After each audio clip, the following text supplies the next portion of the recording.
What's going on, you guys? Welcome to the Racy Podcast. This is your host, Cristopher Zamora. Welcome to the show. So today, guys, I want to speak to you about Invisible. They have announced that season 4 is going to come out before the end of 2026, and I gotta say, man, I am excited for more of Invincible. This show kind of does reminds me of Static Shock in a way, but like for the new generation. I know that Static Shock did not had like any blood because it was in the WB network, but like the animation overall, it kind of does reminds me of that in a way. I think like Invincible is like their main show for Amazon Prime. If there is no Invisible, then probably Amazon Prime eventually might lose a lot of viewers, to be honest. Think that's been like their most successful show ever since Invisible season 1 came out, and I don't think they're not gonna let it go. I'm not even sure like how many comic books are there for Invisible.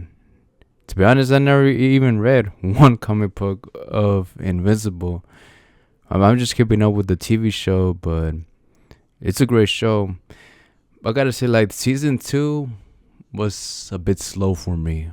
That was probably the weakest season so far. Season 3 actually they catched up a bit. Like I think maybe you can actually can skip season 2. Maybe just like the first 2 to 3 episodes, just watch that, and like everything else, yeah, it's just doesn't seem like it wasn't that great of a season. But like I said, season 3 finally catched up, and yeah, that fight, the one that Invisible had with Conquest, now that was a banger. That was a one hell of a fight, and it needed that, man. It needed to end like with something huge, something big, and that's what we got. Conquest versus Invisible. If you're not keeping up with the TV show, guys, I do recommend you to watch this TV show. But like if you are listening to this podcast, then probably you already know. You already know how great Invisible is. Yeah. Mark is one hell of a character. I think he just barely like 20 years old. I don't know what's the time frame of how far he has come in this whole TV show. Like I remember in the very first season he was 18 years old. I'm not really sure how old he is now. Never sure if they're actually following it like yearly, like he turns 1 year. Not really sure how old he is. But yeah, he has gone through so much stuff, and I'm sure he's gonna go through even more stuff on season 4, because season 3 it just left us with a lot of cliffhangers, a lot of things that could really affect what was going to happen for season 4. I think like the best episode overall has got to be the final episode of season 1. Like how Mark actually found out that his dad, Omni-Man, what his true mission is, and he got to face him, and yeah, that was a very emotional fight for him, and damn, what a one hell of a fight, to be honest. It was going one way. That was like the most important episode of the whole show, and it is like my favorite episode so far. Think like maybe the second closest one, maybe it's got to be season 3, the last episode. Yeah, season 1 was like the best so far. Season 3 was my second favorite season, and season 2 wasn't the best one. Yeah, Invisible, man, has the potential to be like one of the best animated superhero TV shows, to be honest, and that's good, man. That's good for superhero movies, because Invincible, I feel like it's like one of those shows that is keeping like the superhero genre alive. I cannot say that much for the MCU movies. Usually, like when you think about superhero movies, you think of the MCU or like the Marvel universe. You always think about those more than the DC comic movies. You don't really think about Superman as much or Batman. You always think about like the Avengers, you know? And for a long period of time, the MCU has been dominating like the superhero genre for the longest, and they did had like some issues like early COVID times, like the movies that weren't that great, and they were just pandering to just whatever it was going on at that time. I think maybe Deadpool and Wolverine actually brought the superhero genre back to life. That's a good thing.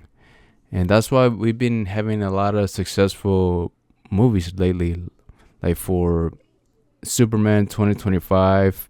Also, Blue Beetle was actually a good movie. Like I remember that movie was kind of slept on, but it was a great movie. I enjoyed the heck out of that movie when it first came out.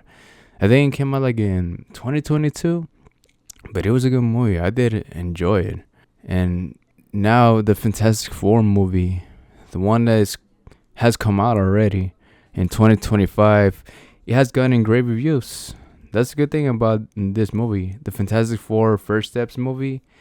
Rotten Tomatoes actually gave this movie an 89%. Well, so right now it's a 88% on Rotten Tomatoes from the critics, and the audience score is at 92%.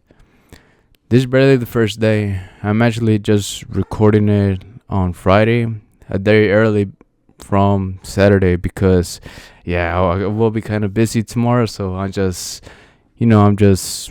recording it a day earlier.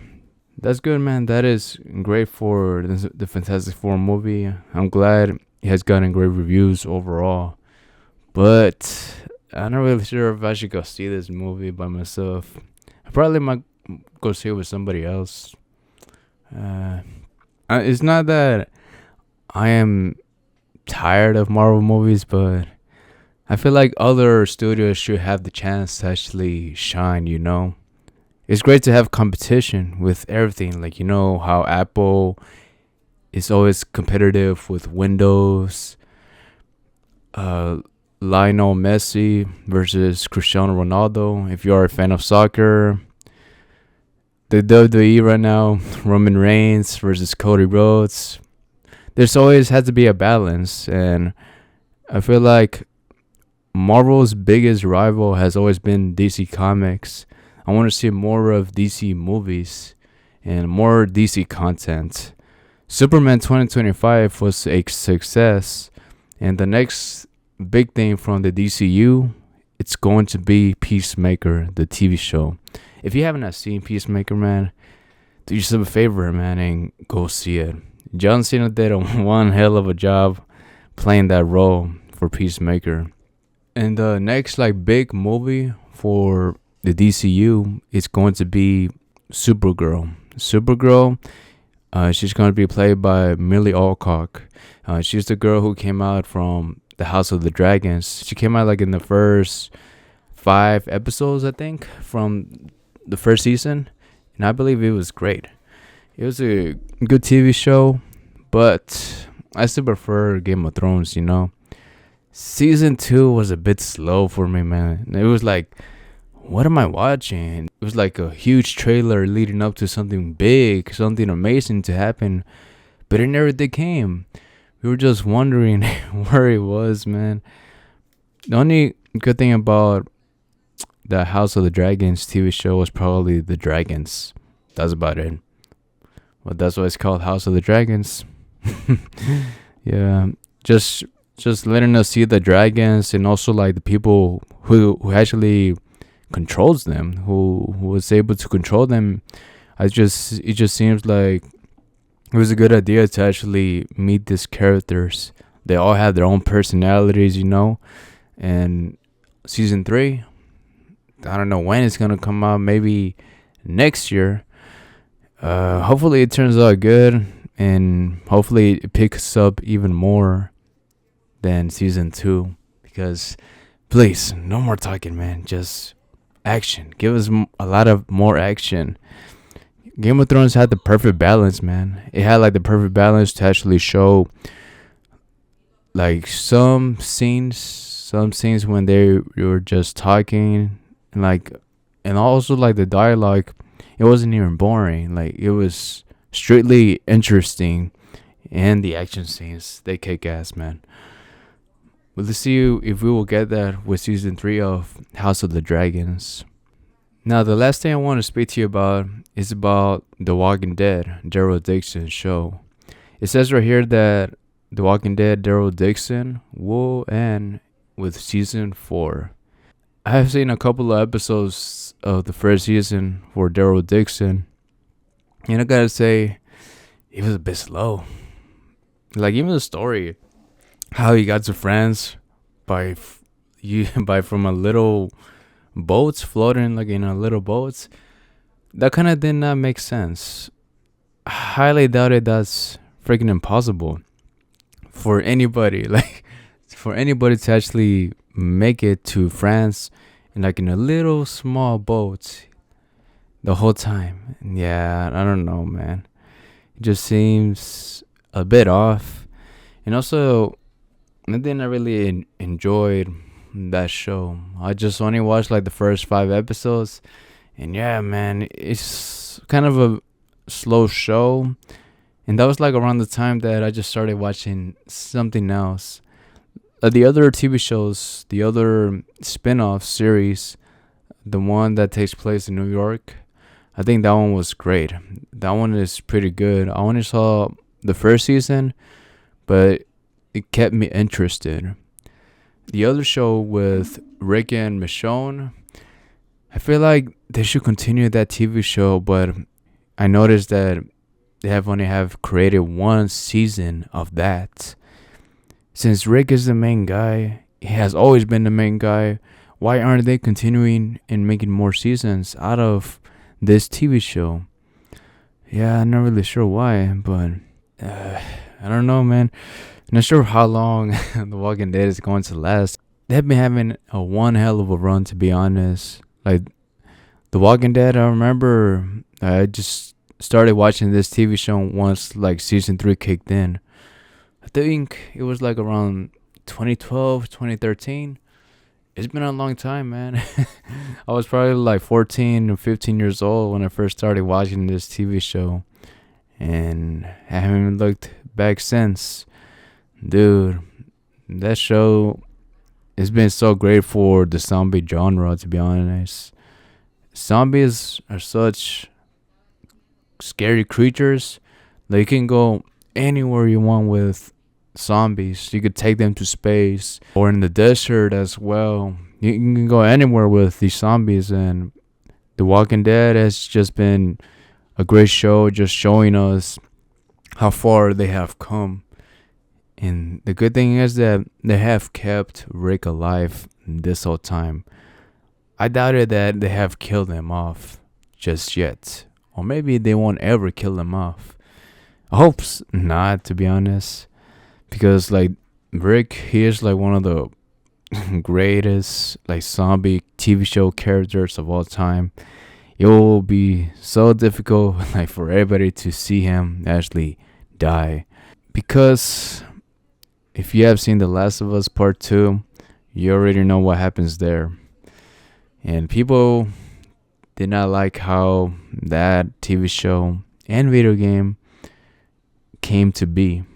It wasn't good, man. It really wasn't a great story, and it does kind of get tiring, you know, like just speaking of The Last of Us Part 2. But I'm just making it briefly, you know, just comparing Rick to the main character on The Last of Us. And yeah, guys, that is it for this podcast. Hey, thank you so much for listening. If you guys did enjoy this podcast, make sure to follow this podcast on whichever platform you are listening to it. If you are listening to it on Spotify, YouTube, Pandora, make sure to follow it, and also recommend this podcast to a friend or a neighbor that actually likes listening to stuff about pop culture stuff, horror things, and anything combat sports related. Maybe they will enjoy this podcast as much as you do. And yeah, guys, that is it. Take care and live to the fullest. Bye.